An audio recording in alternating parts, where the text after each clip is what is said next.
Bueno, ante todo, muy buenas tardes y muchas gracias por estar aquí con nosotros, por acompañarnos en esta tarde calurosa. A ver si de verdad viene el calor, aunque falta una semana para que empecemos a meternos con el calor. Qué calor hace, ¿no? Pero ya es hora de que ocurra y además de que pasen las cosas normales, es decir, hablar. Cambio climático. Sí, hablar, pero oír también sirenas y cosas que también es muy habitual aquí en Gran Vía. Bueno, ante todo, lo que decía, que muy buenas tardes por venir a la presentación de Proyecto Anticristo, el libro de Miguel Pedrero, que yo creo que si hay alguien que representa muy poco la idea de lo que tenemos entendido, que es el Anticristo, es precisamente Miguel. Miguel es bueno como periodista, bueno como persona, bueno como amigo, representa lo que su cara dice, es decir, soy bueno, pues él es bueno. Precisamente es la persona que por su cara sería, yo creo que la última que diríais que es el anticristo, pero él tiene muy clara la idea de lo que es el anticristo. ¿Cuántas profecías hay sobre el anticristo? ¿Cuántas menciones hay en la Biblia? En realidad hay muy pocas menciones, se sabe muy poco sobre la figura de anticristo. No es un personaje relevante ni siquiera en los textos que para algunos son considerados sagrados. No es un personaje relevante en cuanto a cantidad de texto sobre él. Sí es relevante en cuanto a su influencia, en cuanto a culturalmente ha marcado el siglo XX mucho. El cine ha hecho también mucho por dar a conocer esa figura, la figura del hijo del diablo, el personaje que así se conoce. También las profecías muy posteriores de Nostradamus, que hablaba de un personaje que algunos interpretaron como el anticristo. La verdad es que se sabe muy poco sobre ese personaje y yo no sé Miguel, pero yo lo tengo muy claro. No hay un personaje, ni ha habido, ni hay, ni habrá. Nadie. ¿Persona física? Como persona física me refiero que no hay, en mi opinión, ni ha habido y ni habrá nada, ni nadie que sea el anticristo. Lo que sí que es cierto es que sí que la figura del anticristo puede representar un ideal de lo malo, de la perversión intelectual, personal, la ambición desmedida, el poder por el poder, la mentira para perpetuarse en el poder. De todo eso sí que el anticristo, la figura del anticristo, lo que creemos que puede ser el anticristo, ahí sí puede estar representado la figura del anticristo. Y de eso Miguel Pedrero sabe muchísimo, porque eso es el poder, los que mandan sobre nosotros. Representan eso, representan el 666, que ha sido un poco el número que durante tanto tiempo ha representado a esta figura y por la cual, y esa imagen del 666 es la que hace que le conozcamos. Pero puede representar más la pérdida del individualismo, la ganancia de la masa, convertirnos a todos en una masa y no en individuos, no en personas que tenemos nuestras propias ideas, que en el fondo es lo que el poder quiere hacer con nosotros. Miguel, como he dicho, Miguel es una persona absolutamente buena como persona y como periodista. Es un grandísimo buscador de misterios, de lugares, de personas que han vivido sucesos extraños. Es su gran pasión. Pero cuando él llegó al programa en La Rosa de los Vientos, una de las cosas que más me gustaban de él, y creo que en eso es casi en lo que mejor se defiende, es en analizar las situaciones, en analizar la realidad. Y en esa realidad sí que está ese concepto del anticristo, ese concepto de lo negativo. Y él es extraordinario en eso. Tiene un ojo clínico, aborda perfectamente las situaciones, va siempre un paso más allá de todo el mundo. Y a mí me gusta mucho esa figura. Y este libro precisamente habla sobre eso, porque en realidad los protagonistas de ese proyecto, del Proyecto Anticristo, son unos servicios de inteligencia, unos agentes secretos, personajes que están en el poder. El Proyecto Anticristo viene a ser algo así como el manipularnos a todos y convertirnos a todos en parte de ese proyecto, hacernos perder el individuo por convertirnos en masa, una masa no pensante, y por eso quieren que lo seamos. Ya piensan otros por nosotros. Bueno, en cierto modo eso es el proyecto Anticristo, y sobre eso va este libro, en donde se novela una historia sobre la cual él sabe más que nadie. Él sabe más que nadie cómo funcionan los servicios de inteligencia. No hay nada de bondad en cómo funcionan. No nos ayudan a ustedes, no me ayudan a mí, no le ayudan a él, no ayudan ni siquiera a los países a los que representan. Ayudan a un concepto del poder y quieren perpetuar ese concepto del poder. Eso es el Anticristo, y de eso habla este libro, Proyecto Anticristo, con Miguel Pedrero.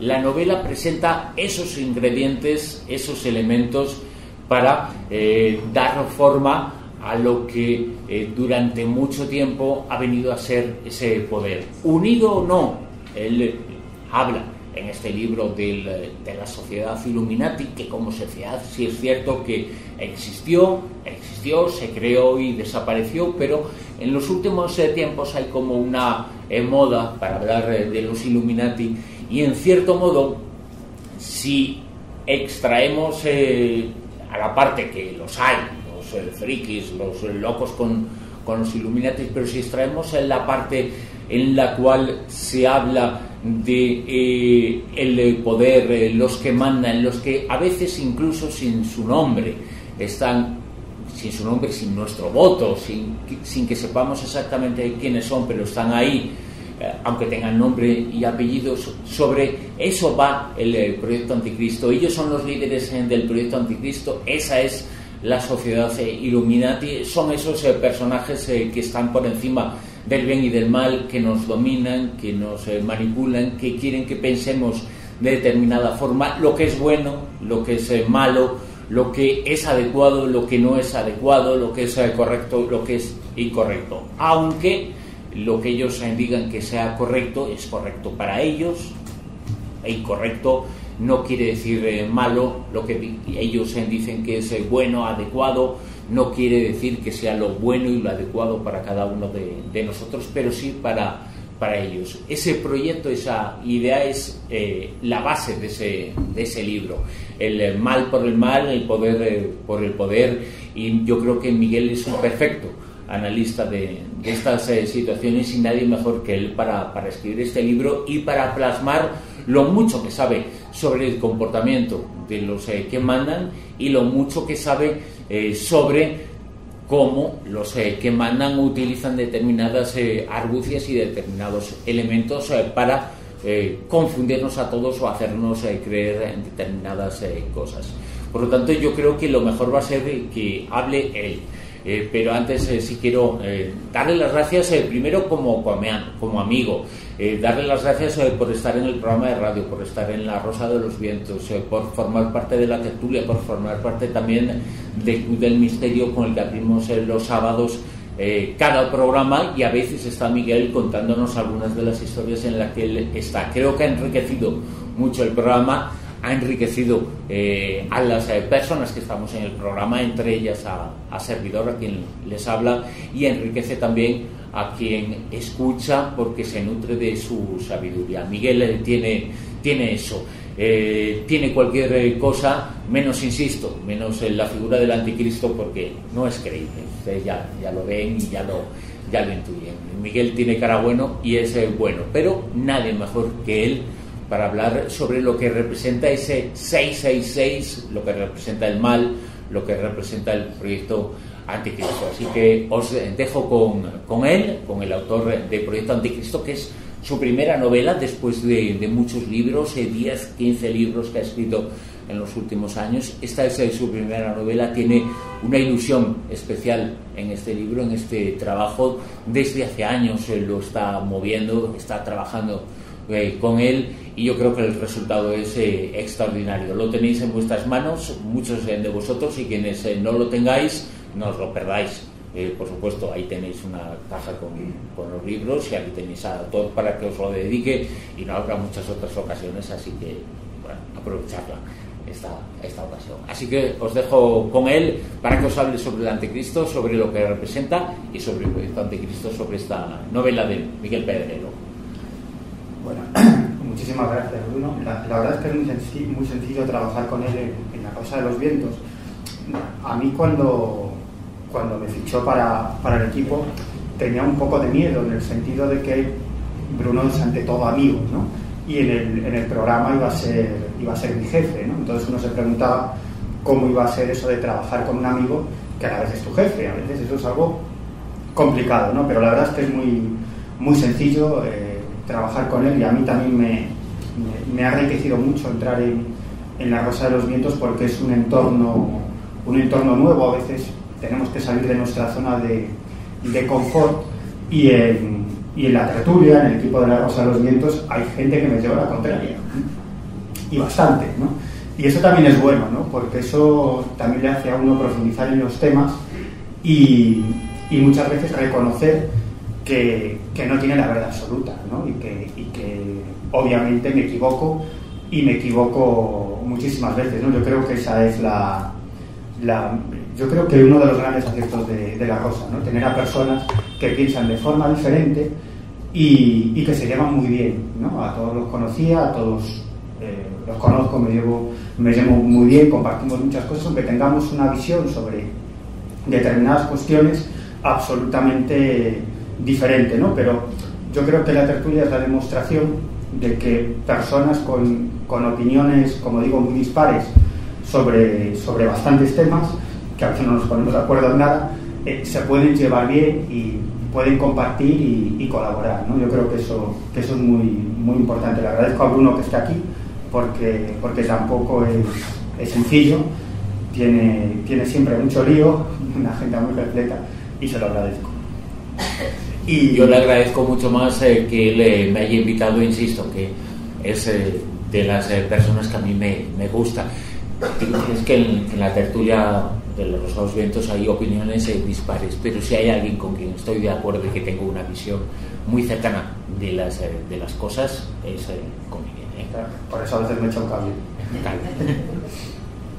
Bueno, en cuanto al libro, mira, realmente llevaba mucho tiempo sin meterme en asuntos turbios, ¿no? En cuestiones polémicas que rozan de lleno con la más absoluta actualidad, ¿no? En su momento escribí unos cuantos libros, ensayos, como decía Bruno, esta es mi primera novela, sobre asuntos, como digo, bueno, bastante problemáticos, ¿no? Escribí Corrupción en las cloacas del poder, creo recordar en el año 2004, que me supuso bastantes líos, ¿no? Incluso recuerdo que en una ocasión empezaron a sonar los teléfonos de mi casa, y era que el entonces vicepresidente de Venezuela había salido a dar una rueda de prensa con mi libro, ¿no? Acusando a la CIA de operaciones encubiertas en su país, diciendo aquí lo pone, aquí sale todo, y ya me veía en Guantánamo. Yo digo, un día fui por la calle, alguien me mete en un saco y me despierto en Cuba, pero no en Varadero, ¿no? Sino en Guantánamo, ¿no? Es cierto que luego recibí muchas críticas, muchos palos, ¿no? Os podría contar muchísimas anécdotas. Incluso me llamaron de un programa de televisión para hablar sobre corrupción, y al final no quise ir, porque era un canal en el que no me apetecía aparecer, y en ese mismo programa, ese mismo día, pues iba a hacer su aparición un chavalito de izquierdas al que también habían invitado para hablar de corrupción, que se llamaba Pablo Iglesias, ¿no? O sea, os podría contar muchas anécdotas de esa época, y muchos problemas y muchas historias, ¿no? Y yo siempre he tenido dos pasiones, ¿no?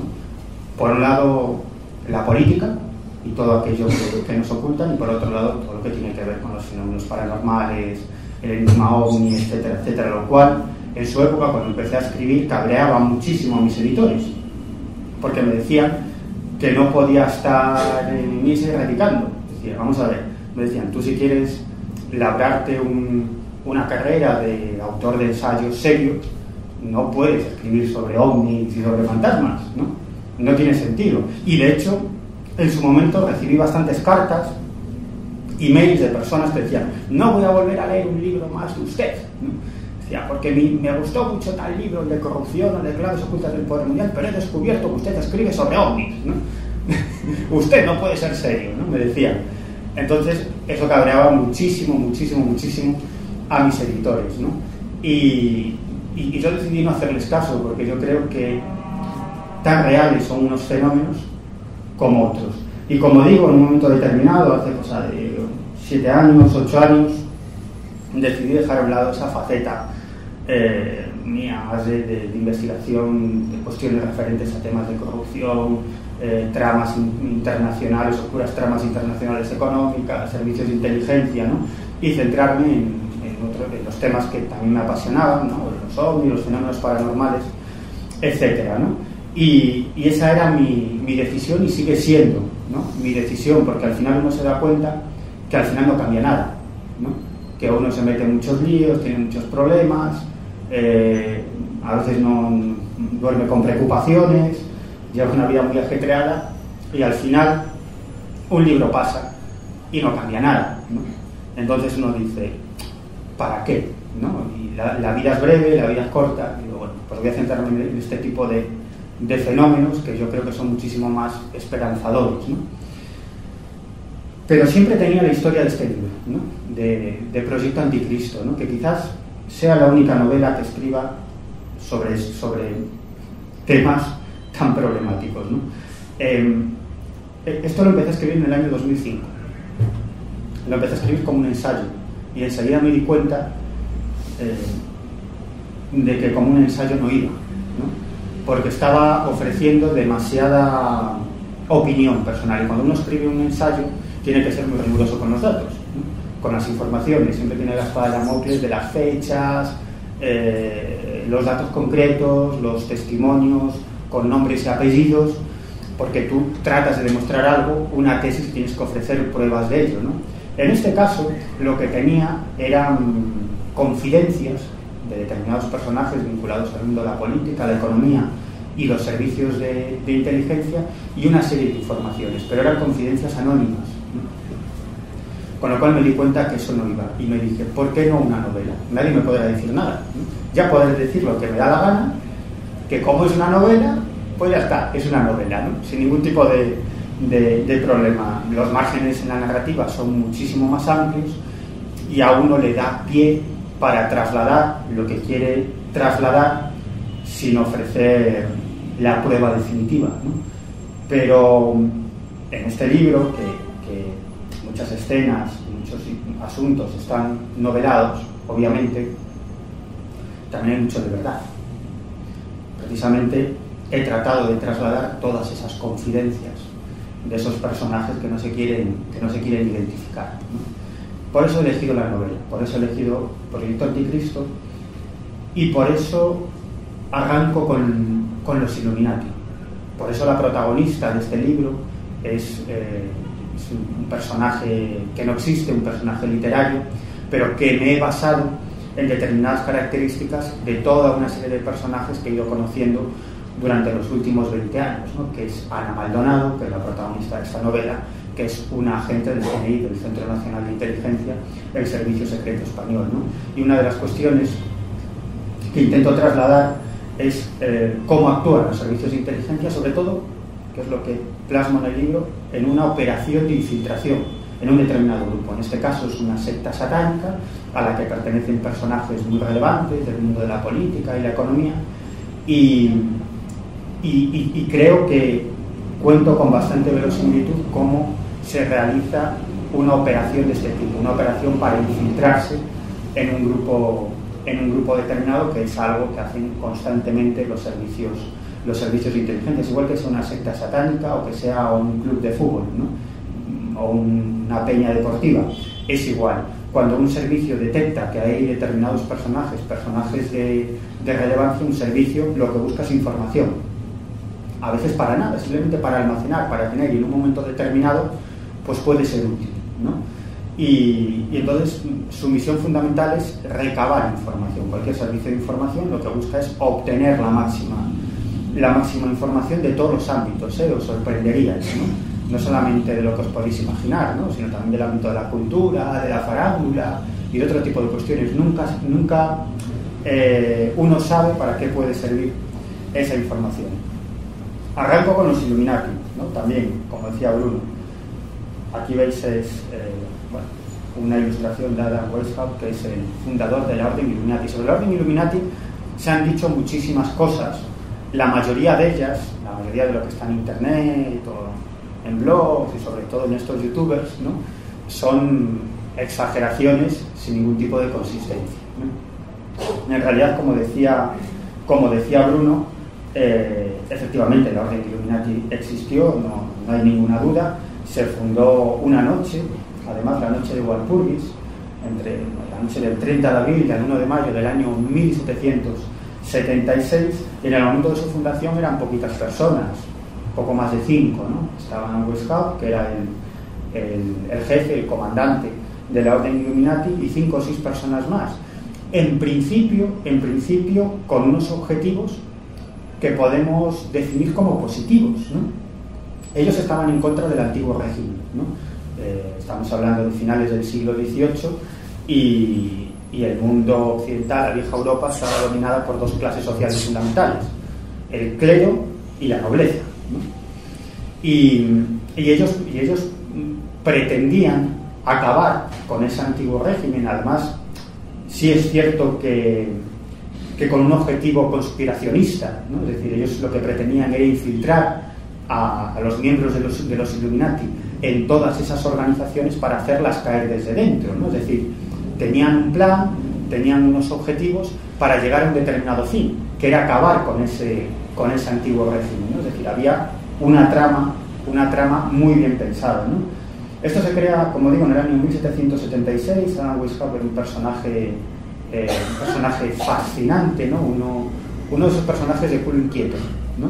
Es decir, que no se está quieto en ningún sitio, que investiga en un montón de ámbitos y que un día puede hacer de espía, otro de profesor universitario, luego de maestro del ocultismo, ¿no? Uno de esos personajes que a mí me fascinan, ¿no? De 1000 caras. Él creó a su alrededor toda una estructura. Se cree, los historiadores más serios apuntan que en su momento más álgido la Orden Illuminati pudo tener alrededor de 3.000 miembros, ¿no? Ellos no buscaban la cantidad, buscaban la calidad, es decir, buscaban a personas que tuvieran un puesto relevante, precisamente porque de ese modo podrían servir mejor a la organización, ¿no? Y como suele suceder hoy en día en cualquier partido político, ¿no? En los partidos políticos se dice: líbranos de los míos, ¿no? Normalmente en el mundo de la política los que más te dan no son los del partido de enfrente, sino son los tuyos propios, ¿no? Por 1000 cuestiones, ¿no? Es decir, cuando se filtra información sensible sobre un determinado cargo político, sobre un determinado partido político, eso viene de dentro. Es información que, bueno, pues dentro lo que hay pues son riñas, peleas, luchas por la obtención del poder o un puesto determinado, y cuando una persona considera que no se le ha dado lo que se merece, pues la venganza es filtrar a un medio contrario a ese partido político un dossier, ¿no? Pues eso más o menos es lo que pasó en la Orden Illuminati. Determinadas personas que consideraron que no se les daba el puesto que merecían dentro de la organización, se vengaron filtrando información a las autoridades de Baviera, ¿no? Porque la Orden Illuminati se crea en el 1776 en Baviera. Y las autoridades comienzan a actuar al principio tímidamente, pero en el año 1885-1886, después de toda una serie de operaciones policiales de las autoridades contra la Orden Illuminati, pues el elector de Baviera dicta una orden que es la ilegalización de la Orden Illuminati y el encarcelamiento de sus miembros, ¿no? Adam Weishaupt acaba desterrado de Baviera y acaba sus días como colaborador de uno de sus seguidores, un personaje muy importante y con muchas posibilidades económicas, ¿no? En una de esas operaciones policiales se encuentran toda una serie de elementos dentro de la Orden Illuminati fascinantes, ¿no? Como por ejemplo una lista de diferentes tintas invisibles, o cómo hacer tintas invisibles, ¿no?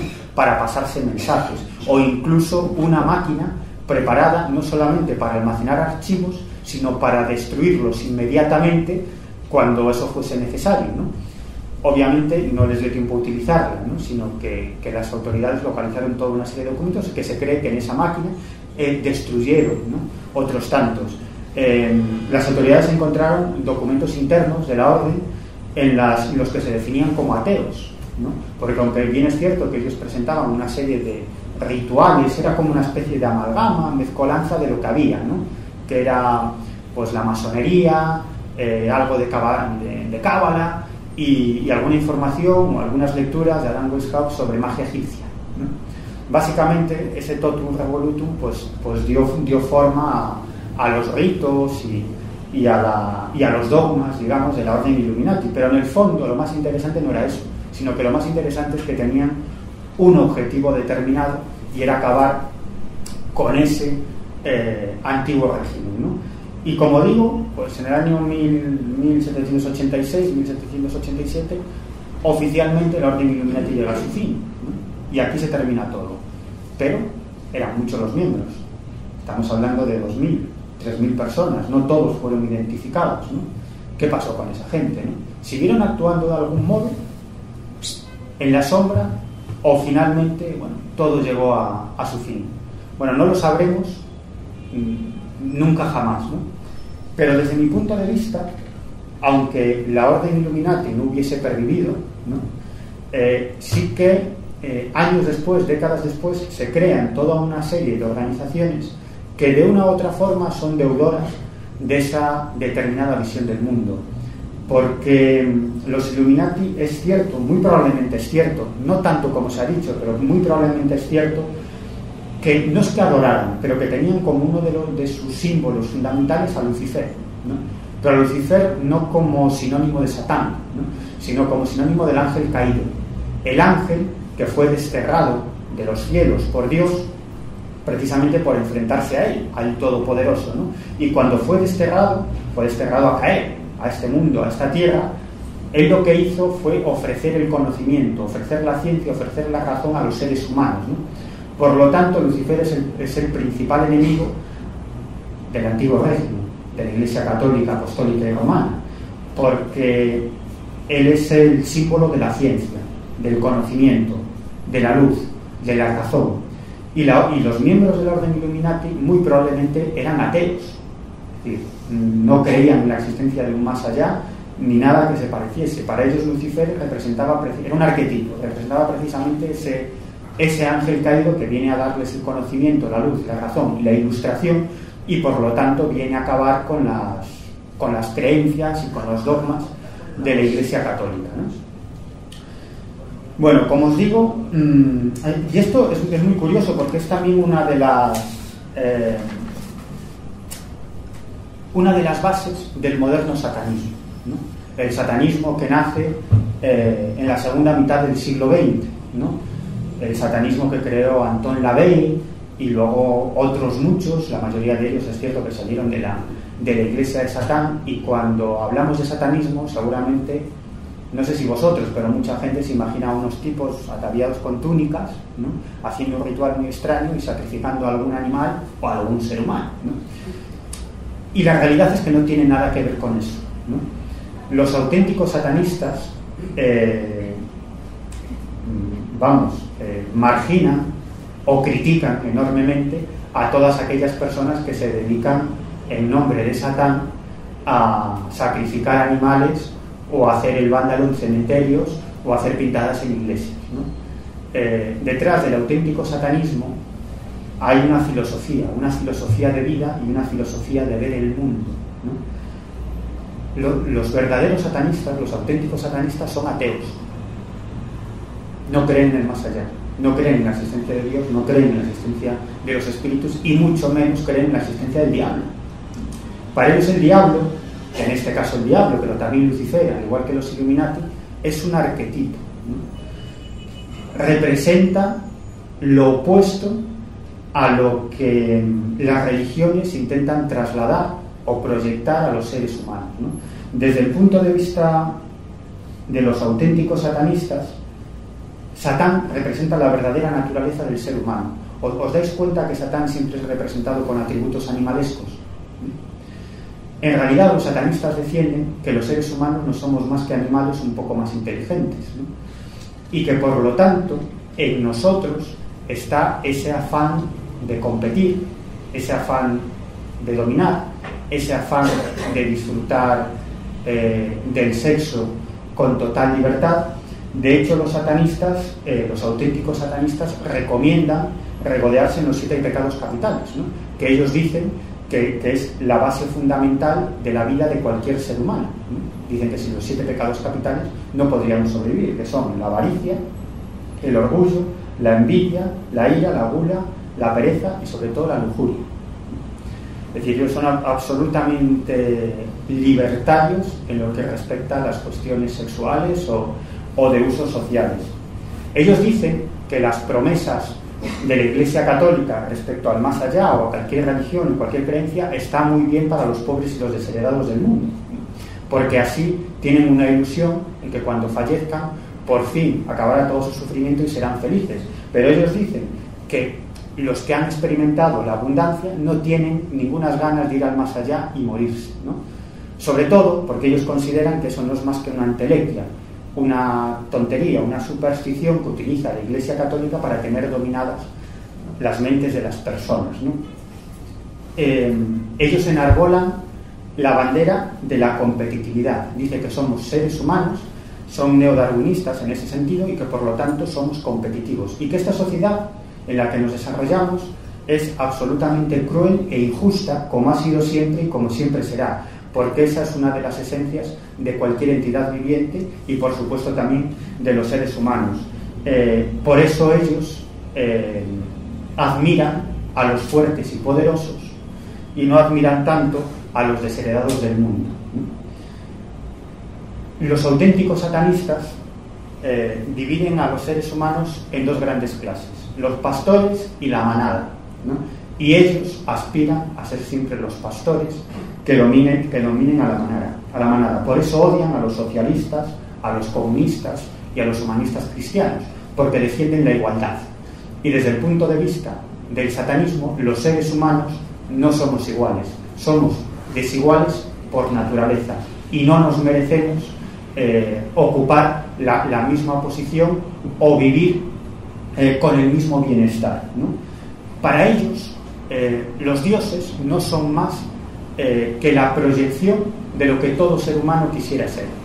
De hecho, ellos defienden que los dioses en realidad no son más que invenciones de los seres humanos. Fijaros, los dioses son omnipotentes, son omnipresentes, pueden hacer lo que quieran, acabar, dominar a grandes grupos de población, matar a quien les molesta, quitarse de en medio a quien les plazca, y no reciben ningún castigo por ello.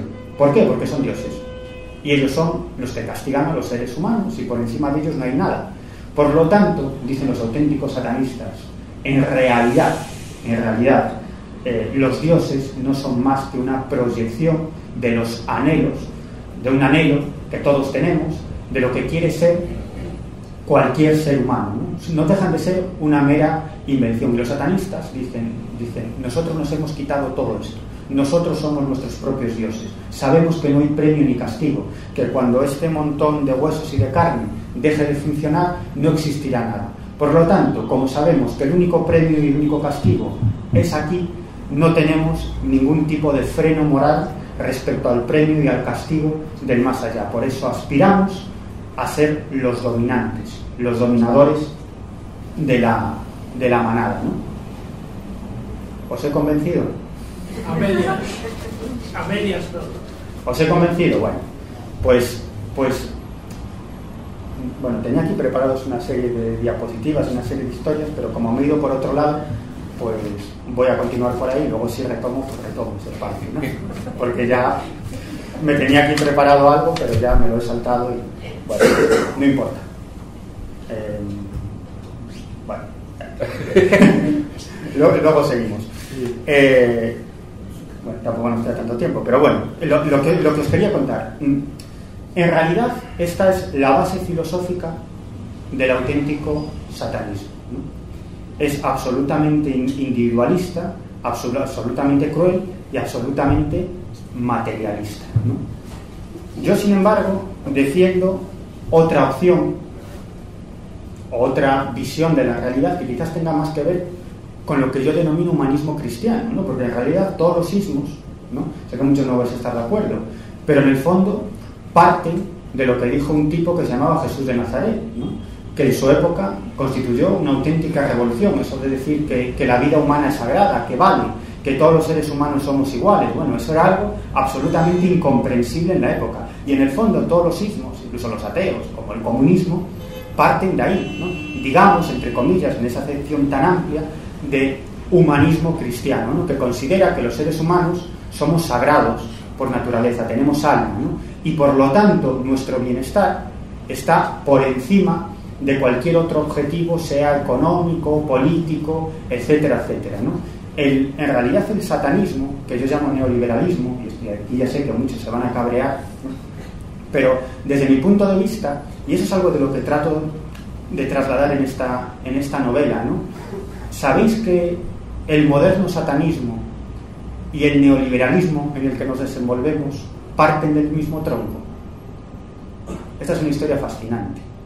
Es una historia fascinante y que poca gente conoce, porque si uno se lee las bases del moderno satanismo y se lee las bases del moderno neoliberalismo, dice, joder, si es que casa a la perfección. ¿Qué es el neoliberalismo? La desregulación absoluta, ¿no? Es decir, el poder del más fuerte, ¿no? Dejar libres a las fuerzas económicas, ¿no? Es decir, el que más valga, el que sea más listo, el que tenga más capacidad, pues muy bien, llegará a la cima. Y el resto, si no tienen un mínimo vital para desarrollarse, que se jodan, básicamente. Y si no pueden llegar a ese mínimo vital y si no han triunfado, es que no se lo han merecido, no han sido suficientemente capaces y por lo tanto que se jodan, ¿no? ¿Y qué prima? La obtención del máximo beneficio sin ningún tipo de reglas. Sin ningún tipo de reglas. Yo siempre digo lo mismo. ¿Cómo no debe haber reglas? Yo cuando discuto con un neoliberal y me dice, no, es que la economía se regula por sí sola. Si hay masas de población que no pueden entrar en el juego económico, es que la economía, los mercados se regulan por sí solos y expulsan a los que no pueden entrar dentro del mercado. Y yo digo, pero bueno, qué tontería. ¿Vosotros os imagináis que nadie regule la circulación automovilística, la circulación de los coches? ¿Vosotros os lo imagináis? Es decir, que no existiera la Dirección General de Tráfico, que no existiera la Policía de Tráfico, que no existieran unas normas de tráfico. Al final, ¿quién cruzaba el semáforo? El que tenía la tanqueta. O sea, el que tiene la tanqueta pasa y el que tiene el cochecito espera. ¿Por qué? Si no, el otro le pasa por encima, ¿no? Pues la economía es algo muy similar, ¿no? Es algo muy similar. Es decir, ¿quiénes están arriba? Los que tienen la tanqueta, ¿no? Si nadie pone normas, esto es la ley de la selva, ¿no? Y en el fondo, esto es lo que estamos viviendo en la actualidad. Y esto nos afecta a cada uno de nosotros en nuestra vida hasta unos extremos que no nos podemos imaginar, ¿no? Este libro tiene mucho que ver con el famoso tratado de libre comercio entre Europa y Estados Unidos, ¿no? Bueno, seguramente lo sabréis, ¿no?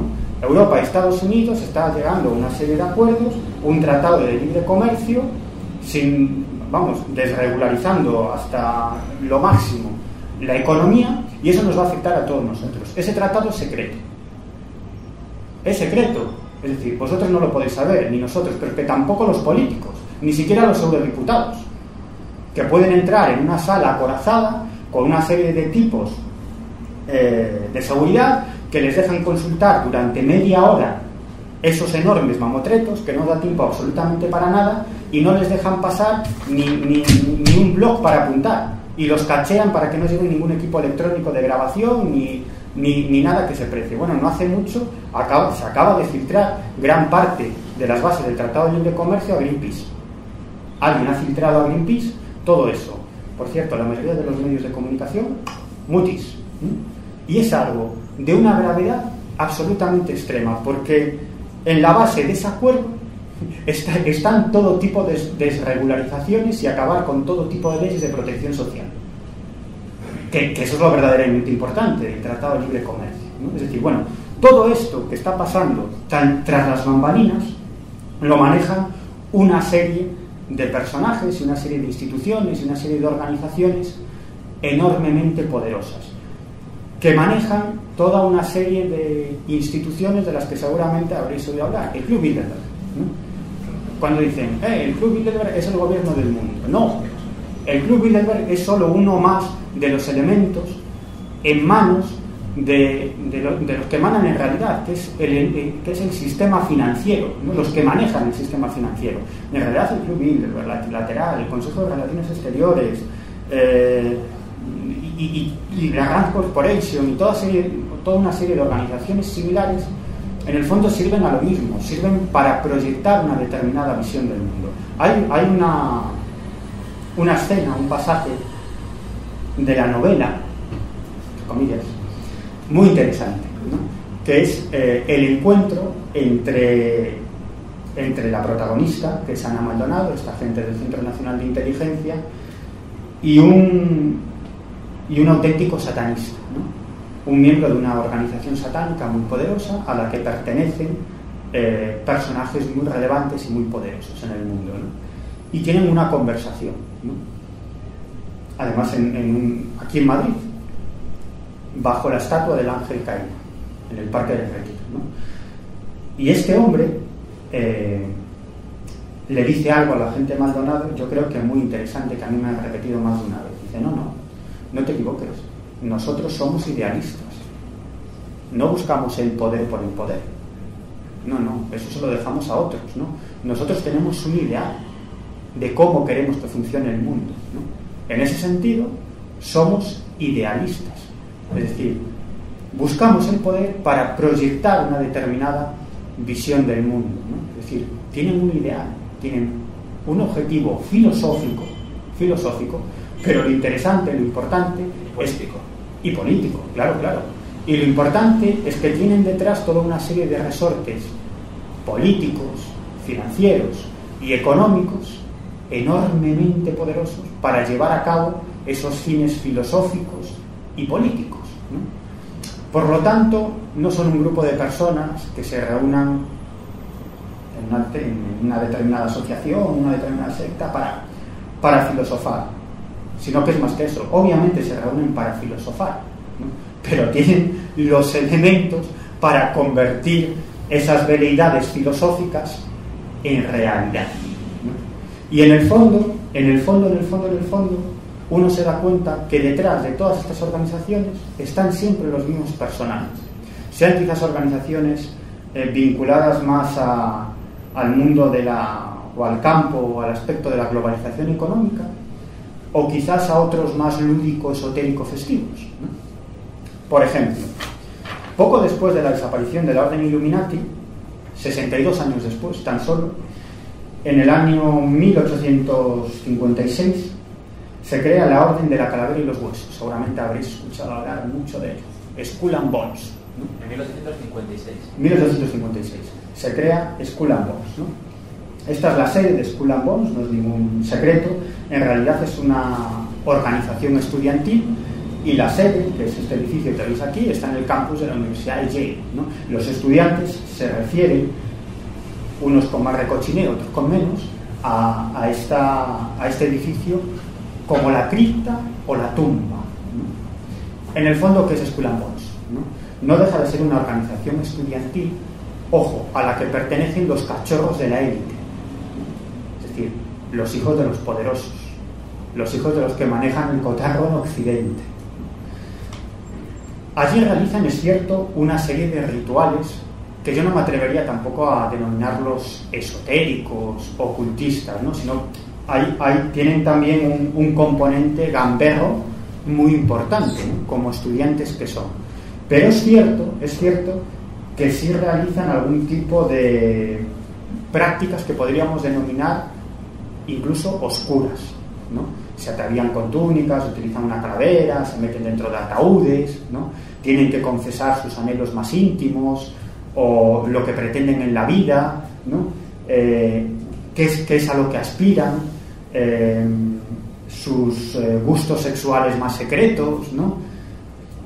juegan también con elementos que simbolizan la sangre, ¿no? Es decir, bueno, en el fondo, detrás de todos estos juegos, lo que está son los hijos de la élite, los que van a ser la élite económica y política en el futuro, que traban relaciones sociales y relaciones de amistad y relaciones de camaradería que les servirán para el futuro, ¿no? ¿Quiénes han pasado por Skull and Bones? Pues mucha gente, desde George Bush padre, George Bush hijo, altos representantes del Banco Mundial, del Fondo Monetario Internacional, de las grandes transnacionales. De hecho, en el año 2004 se enfrentaron por la presidencia de los Estados Unidos George Bush por el Partido Republicano y John Kerry por parte del Partido Demócrata. John Kerry es actualmente el secretario de Estado de los Estados Unidos, es decir, lo que viene a ser, lo que en España sería un ministro de Asuntos Exteriores, ¿no? Pues tanto George Bush como John Kerry eran miembros, y son miembros, porque siguen siendo miembros de Skull and Bones, que cada cierto tiempo se reúnen, no solamente los estudiantes, sino aquellos que ya no son estudiantes, pero que también pertenecen a Skull and Bones, ¿no? Nos vamos a otra organización muy vinculada a Skull and Bones, porque en el fondo los mismos que os podéis encontrar en Skull and Bones os los podéis encontrar en el Bohemian Grove. Es una organización que se crea un poco después de la Orden de la Calavera y los Huesos. Si Skull and Bones se crea en el 1856, Bohemian Grove en el 1872, ¿no? Y en principio, bueno, pues era una organización que crearon un grupo de periodistas, artistas y músicos, ¿no?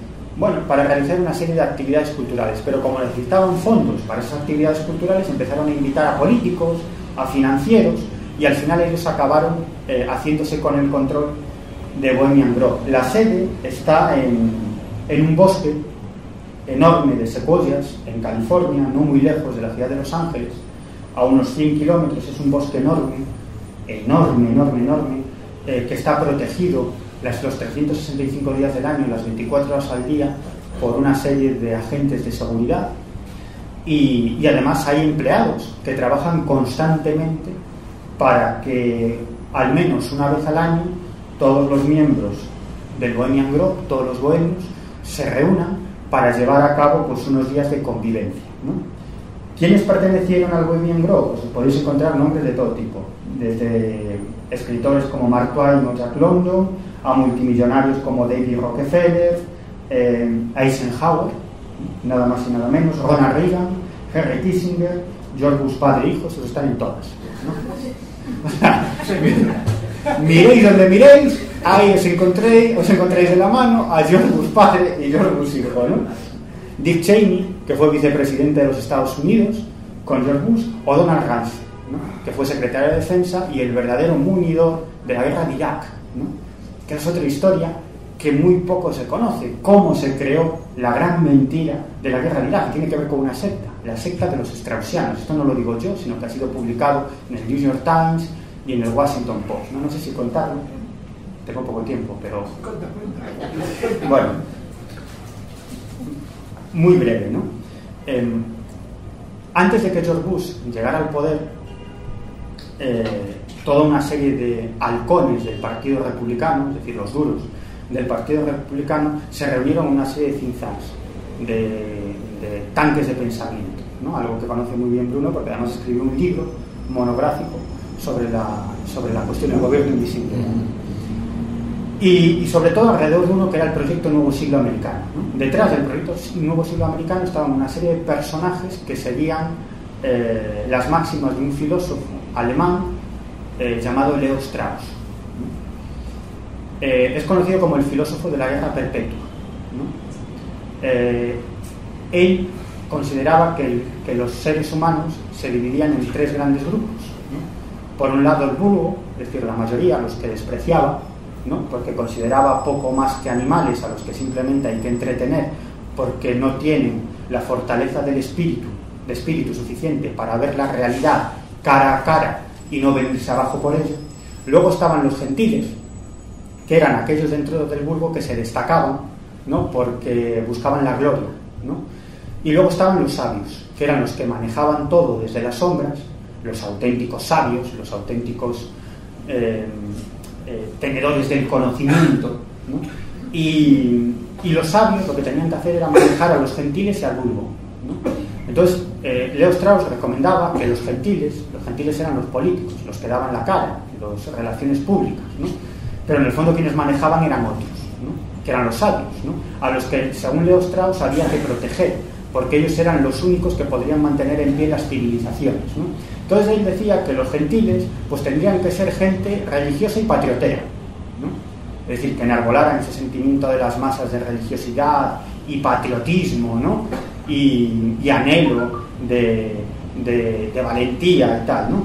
Y ellos manejaban desde las sombras esos personajes, ¿no? Esos eran los sabios, como digo, los que había que proteger. Entonces Leo Strauss decía que siempre había que tener un enemigo exterior, y si no existía había que inventárselo, porque ese era el modo en que la sociedad estuviera cohesionada, ¿no?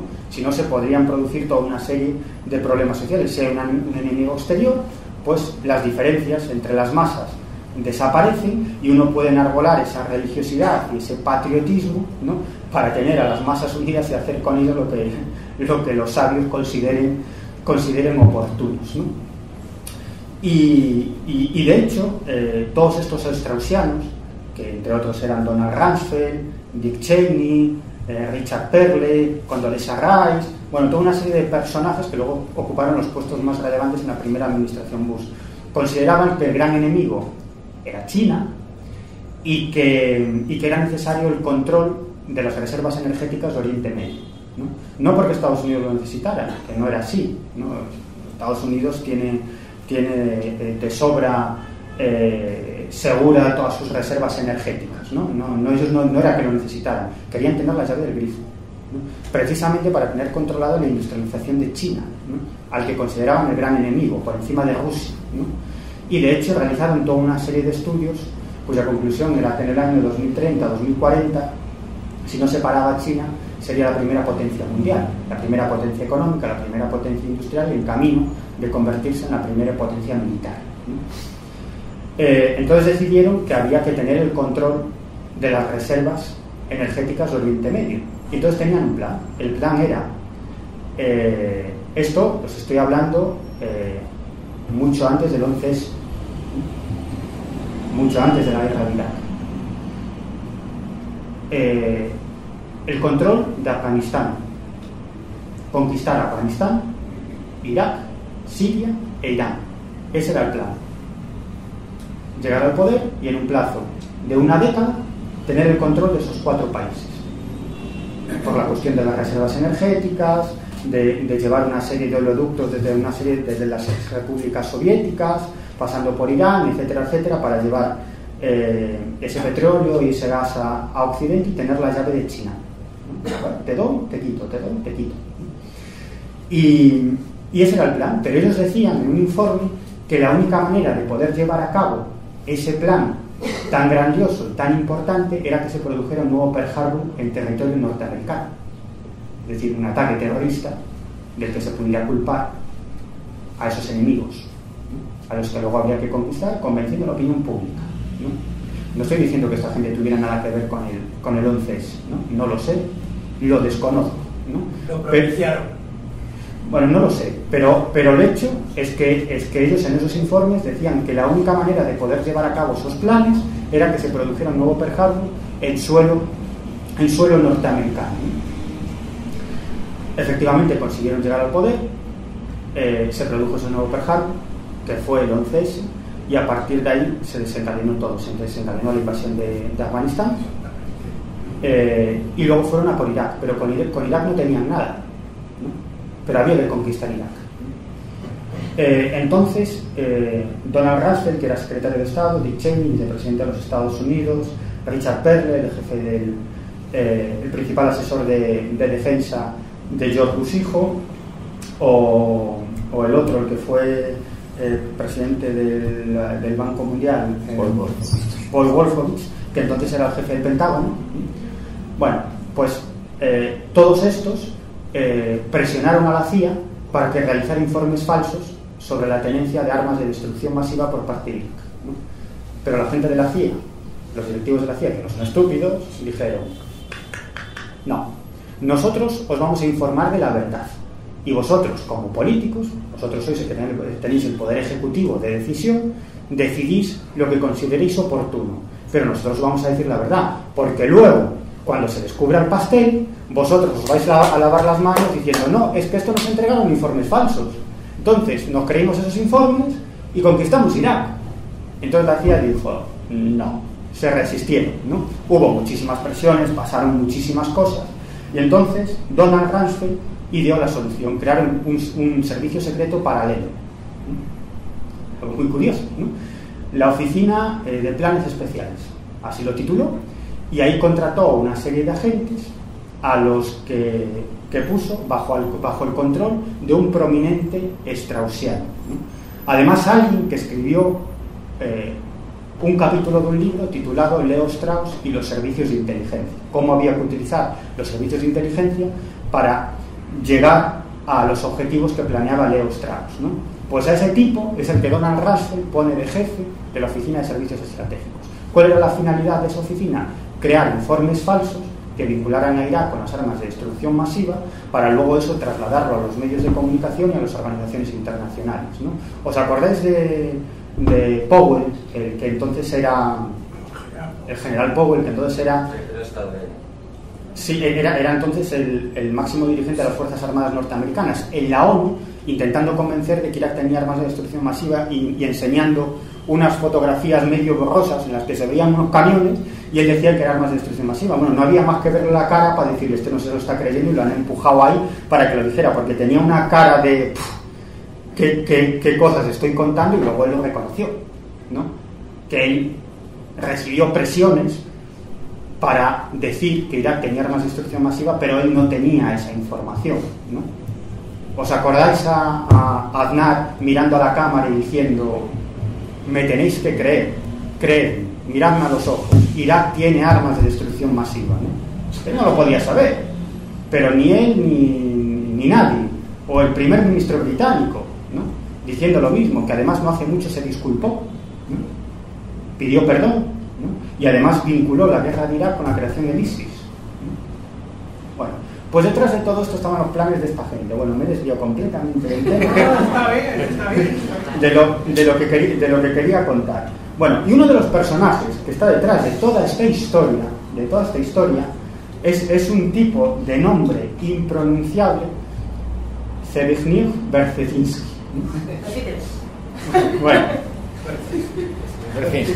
el apellido solo, ya está. Brzezinski. Bueno, pues este tío es uno de los personajes más importantes de la segunda mitad del siglo XX y es absolutamente desconocido por la mayoría. Además ha escrito libros donde da a conocer que este tipo fue miembro del Consejo de Seguridad cuando Jimmy Carter era presidente, pero en realidad él está detrás de la creación de la político, uno de los estrategas políticos. El gran estratega político. Él fue el que creó a Bin Laden y compañía, él fue el que creó a los mujahidines, que luego devino en Al Qaeda, ¿no? Algo que reconoció Hillary Clinton, ¿no? Una entrevista dijo, nosotros creamos el monstruo y se nos escapó de las manos, ¿no?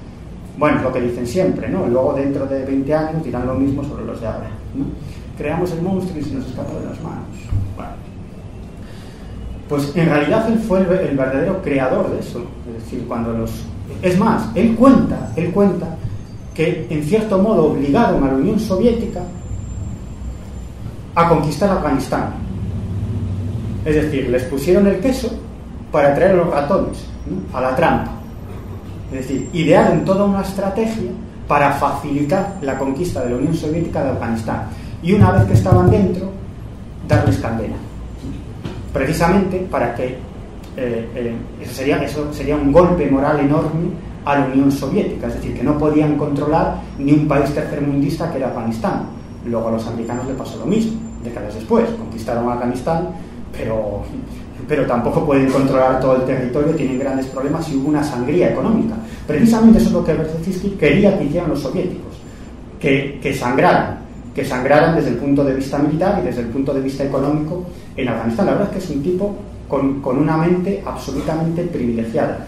Entonces, creó una resistencia formada por los mujahidines, que eran radicales islámicos, a cuya cabeza estaba Osama Bin Laden, que era hermano de Saleh Bin Laden, que era uno de los principales colaboradores de la CIA y muy vinculado a los poderosos del momento, bueno, de George Bush, que era uno de la mano derecha de George Bush padre, ¿no?, en determinadas operaciones de inteligencia, ¿no? Entonces pusieron ahí a Bin Laden, ¿no?, a Osama, porque era un tipo controlable, ¿no? Bueno, es que claro, como radical islámico que era, pues luego pues él consideró que luego los americanos también eran sus enemigos, ¿no? Y los que entonces eran tus amigos, luego son tus enemigos, luego pueden volver a ser tus amigos, luego tus enemigos. Bueno, el mundo de la geoestrategia funciona así, ¿no? Pero bueno, y este personaje está detrás del Bilder, está detrás de la trilateral, ocupa un cargo predominante en el Consejo de Relaciones Exteriores. En el fondo, son los mismos, ¿no? Eso es es precisamente lo que trato de proyectar en esta novela, en Proyecto Anticristo. No solamente cuáles son esas organizaciones, sino también cuál es la filosofía que las anima, ¿no? Es cierto que es una novela, ¿no? Y como novela que es, pues yo me tomo bastantes licencias literarias, ¿no? Pero es cierto que aquí lo que intento trasladar es cuáles son esas organizaciones, qué poder tienen, quiénes son los que están detrás y, sobre todo, lo más importante, cuáles son las creencias de los amos del mundo, ¿no? En qué creen, cuál es su filosofía. Está muy vinculada al iluminismo, al luciferismo, al satanismo, y es algo que estamos viviendo, yo creo, que actualmente, ¿no? En el fondo es ese neoliberalismo tan brutal, porque, como os decía anteriormente, aunque ellos no profesen directamente el luciferismo o el satanismo, que algunos sí, en el fondo esas dos corrientes parten del mismo tronco. Eso no os lo voy a contar porque es muy largo, eso os tendréis que ver. No porque no quiera contaroslo, sino porque nos van a echar aquí a patadas, porque esto es tan largo como lo que os acabo de contar ahora, ¿no? Y sobre todo lo que también planteo en esta novela es cuáles son los planes de esos amos del mundo, qué es lo que pretenden para nosotros en el futuro, ¿no? O ya no tan en el futuro, porque lo estamos viendo, ese gobierno mundial, ¿no? El gobierno mundial no son un presidente mundial y una serie de ministros que dirijan un gobierno mundial, ¿no? Es otra cosa, ¿no? Es la sociedad corporativa que ya estamos viviendo, que las decisiones los toman grandes poderes económicos, grandes poderes transnacionales, grandes poderes corporativos, ¿no? Y que en el fondo los estados cada vez tienen menos atribuciones. Por ejemplo, el Parlamento español, el gobierno de España, no tiene ni siquiera la atribución de manejar su propia política monetaria. No la tiene. Eso viene de la Unión Europea. ¿Se podría crear dinero? ¿Dime? ¿Se podría crear dinero? ¿Un país podría crear dinero por él mismo? Claro, pero por ejemplo, España no puede devaluar su moneda, porque estamos dentro del euro, ¿no? O sea, cuando hay una crisis, una de las del ABC de la economía es, coño, devaluamos la moneda, así podemos exportar más. Durante un tiempo eso tiene otra serie de efectos, ¿no?, perniciosos en la economía, pero eso provoca una recuperación, que haya más trabajo, cierta estabilidad, y volvemos a lo de antes, ¿no? Y dejamos ya de devaluar la moneda, ¿no? Bueno, esto es el juego básico. Esto no se puede hacer. Con la crisis se hubiese acabado muy pronto. Es decir, el Banco Central Europeo es una institución, se supone que pública, la financiamos todos los europeos, ¿no? Y tiene el suficiente capital, los suficientes recursos para prestar dinero a los países que lo necesitan, ¿no? Porque las naciones no se endeudaron porque sí, se endeudaron porque hubo un crack financiero, ¿no? Que eso no sucedió así por así, sino porque una serie de tipos realizaron una serie de maniobras enormemente perniciosas en las bolsas, generando una burbuja, ¿no? Y ellos llevándose el dinero a las puertas y creando una burbuja de dinero ficticio. En realidad es como una estafa piramidal. La deuda es un lastre, ¿no?, para las naciones y para las personas. Claro, pero es que esto no fue más... Tienes el empleo y estás endeudado. Y más que vamos a estar, esto fue una estafa piramidal. Sí. O sea, vosotros ibais al banco y pedís una hipoteca por una casa y os tiraban a la cara la hipoteca de la casa, del coche, de las vacaciones, de la segunda casa, y así diciendo, joder, qué fácil, ¿no? Y tampoco se preocupaban mucho si lo podíais pagar o no.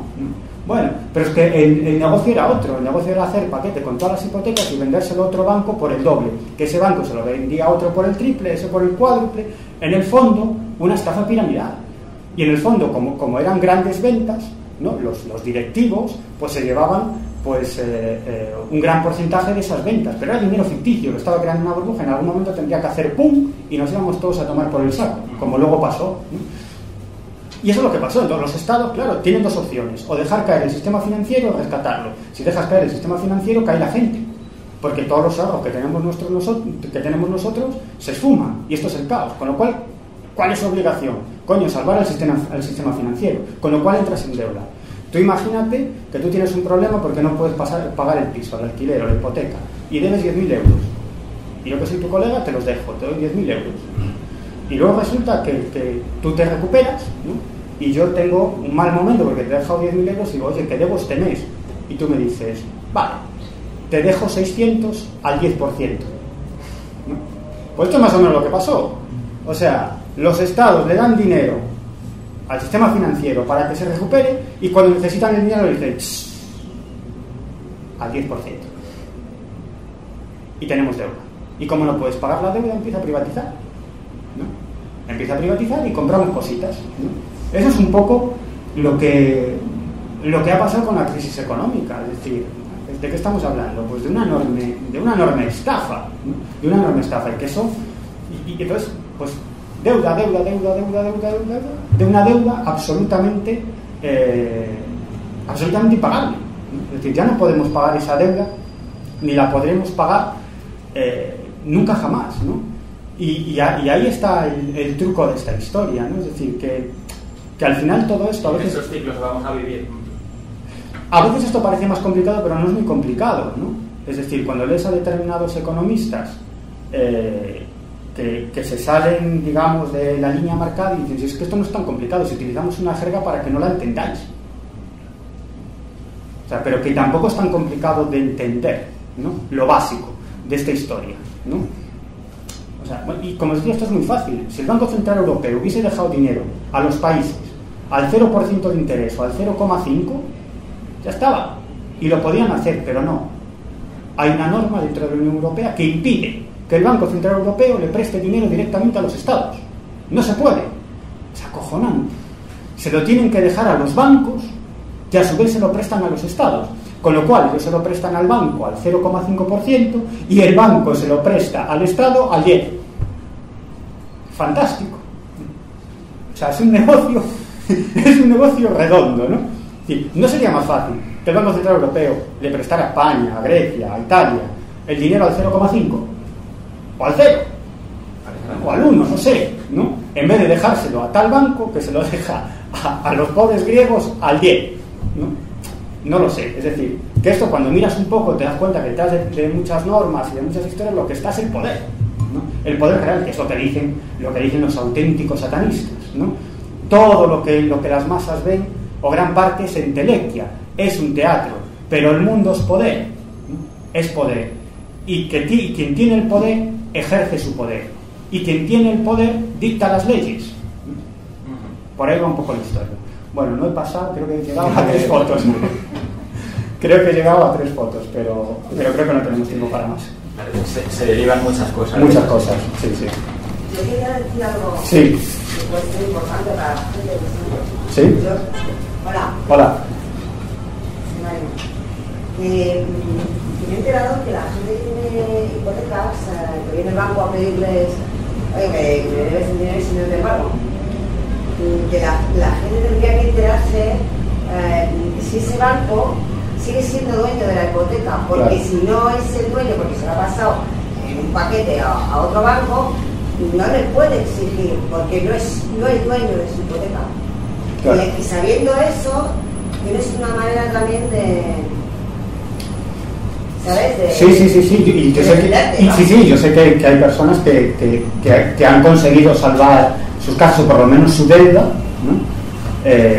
Precisamente con eso, ¿no? Es decir, que... Y otra cosa, si no, es que me queda muy ganas, es que también hemos hablado de la deuda y tal, pero es que claro, nos han quitado toda la industria. Claro. Una de las estas para entrar en la otra era quitar toda la industria, quitar todos los astilleros. Sí. Ni para hacer una sartén, más. Bueno, pero esa es otra historia tremenda, ¿no? Si Monsanto te quita la alimentación, si privatizan el agua, es muy peligroso. Eso es tremendo. Es decir, acabaron con la economía real, es decir, con la industria que crea una botella y la vende. Esto es lo que genera riqueza, porque aquí hay un trabajador que tiene que hacer la botella, alguien a quien se le hay que pagar un sueldo, un tipo que la compra, y esto genera economía, esto mueve dinero. Quien dice una botella dice un coche, dice un barco, dice un libro, no sé, esto es la economía real. Pero la economía que hoy en día domina es el bingo. Es el bingo, es algo totalmente especulativo que no tiene base real en nada, ¿no? Y aquí se hizo una desmantelización, se desmanteló completamente la industria. Aquí, ¿por qué? Porque los grandes poderes económicos querían que España fuese un país de servicios y de veraneo, básicamente, ¿no? Y estaban todos muy contentos, ¿no? Estaban todos muy felices, ¿no?, con lo que iba a pasar. Claro, hoy en día no podemos competir. ¿Cómo vamos a poder reindustrializar esto? Pues no va a ser ahora. Tiene que haber primero un gobierno con la intención política, ¿no?, aguantar los envites de grandes poderes, y esto no se va a hacer ahora. Necesitamos 20 o 30 años, y 20 o 30 años que esas generaciones van a sufrir. 30 años al paso que van, es que nos tienen cogido. A ver, el agua va a ser de ellos, la alimentación la manejan ellos, la industria, la agricultura, que nos quitan los derechos, pues esclavos todos. Primero tiene que haber una... Y la gente con hambre ya no va a tener esto para pensar, ni para moverse. Primero tiene que haber una intención política en hacerlo. Y pedagogía, por algún lado. Pero ya es tan difícil. Es que claro, yo veo la televisión y lo que hay, y luego no hay pedagogía, no hay ningún... Yo decía, me parece mentira, en los años 70, 80 hubiera más programas de debates por ese tipo. Bueno, lo hay, en realidad. Bueno, mira, nunca los medios ha estado la política y la economía tan en alza y tan de moda como ahora, ¿no? Es decir, ahora tenemos la suerte de que si nos queremos informar existen medios, ¿no? Existen medios, bastantes medios, que dan a conocer cuestiones que antes era imposible, ¿no? Eso sí es verdad, ¿no? Pero bueno, es que no tenemos tiempo para más porque si no, nos echan de aquí. O sea, no hay tiempo para preguntas. ¿No hay tiempo para la parte larga? Bueno, no sé, una más, si queréis una más. Sí, vamos a hacer muy rápidamente alguna cuestión, Vale. pero bueno, que... Muy resumido. Miguel Pedrero, la intencionalidad del libro es darnos a conocer la claridad de lo que estamos ya nosotros mismos experimentando. Lo que viene en el libro ya lo estamos sufriendo todos. Ahora la solución, lo que se necesita es la solución para neutralizar lo que ya tenemos encima. Entonces esa solución parte de que nosotros, el individuo, como dices tú, que está en este momento a tiempo parcial, o se puede decir ya completamente desaparecido, en este momento lo que tiene que hacer es concienciarse y directamente atacar, pero de frente, a los que son responsables de la riqueza, de la economía y de la fuerza y del poder del mundo, que son la banca, Francisco, el Papa de Roma, que es también un contertulio de la banca, y también el Club de Bilderberg y los vampiristas estos de reptilianos o sucedanios de reptiles. Ya con eso es que sí. Entonces yo lo que considero como último, digamos, la última opción es que el individuo que aún está todavía sin desaparecer, pero tiene una mínima opción, que directamente ataque estos poderes, pero directamente, constantemente y continuamente, diariamente. A ver, Miguel, sí. Bueno, quédese con que es una novela. Sí. ¿Alguna última cuestión? ¿Una última cuestión? Venga, una cuestión más. Vamos a ver, no circula todo alrededor de la educación y la enseñanza. La educación y la enseñanza. Claro. ¿En qué sentido? Todo alrededor de eso. Perdón, es que no lo escucho bien. Que circula todo alrededor de la enseñanza y de la educación. Todo lo que están diciendo. Pero... Es decir, si la educación, si los jóvenes Sí. se tienen que ir a España, Sí. ¿quién va a gobernar la humanidad? Si no están aquí, la gente preparada. Entonces, ¿por qué no se habla de la educación seriamente? Pero es que... Muchos libros, y en ese también, que no Pero es que los más preparados en general nunca gobiernan.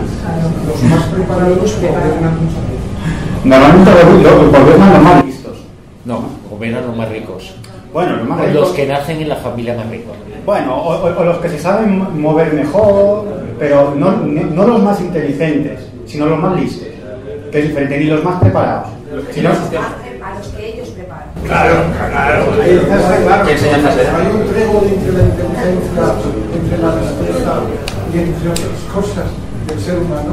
Es decir, no solamente por ser inteligente vas a gobernar. no. Si no creo que gobiernen los más inteligentes. No solamente por estar más preparado vas a gobernar. No. Que no, o sea, Puede ser un compendio de todo. yo creo que no gobiernan los más inteligentes o no vemos el mismo telediario. Es decir, Inteligencia y sabiduría. Es que También había los que... libros no reflejan que el motivo de todo está en la educación y en la enseñanza. El mundo se mueve por la enseñanza y por la educación. Bueno. Fíjense ahora Corea del Sur, que resulta de que dio todo su poder a la educación, es uno de los países punteros. Entonces, ¿por qué los libros no se refleja eso para que la gente se entere? No los telediarios, en los libros, estamos hablando de los libros, de la gente que verdaderamente quiere saber algo. Pues me lo apunto, mire, si le interesa, hay un documental que puede ver en YouTube que se llama... Documental no, me interesa más escrito. Vale, pero a partir de ese documental puede tirar de bastantes libros de los que se habla en ese documental. Es un documental fantástico, además que fue realizado por estudiantes de varios países, latinoamericanos, españoles, etcétera. Se llama La educación prohibida. Se lo recomiendo a todos ustedes y a usted en particular. Es muy sencillo, está en YouTube, es libre. Educación prohibida. Y a partir de ahí ya verá. ¿Y no es mejor en vez de la educación prohibida la pedagogía del cuento? Por ahí va. Usted vea. mientras tanto, lo mejor es Proyecto Anticristo, que es el libro de Miguel Pedrero, en donde novelado está todo esto que nos acaba de contar. Solo es una novela y una porra, pero solo es una novela. Muchas gracias.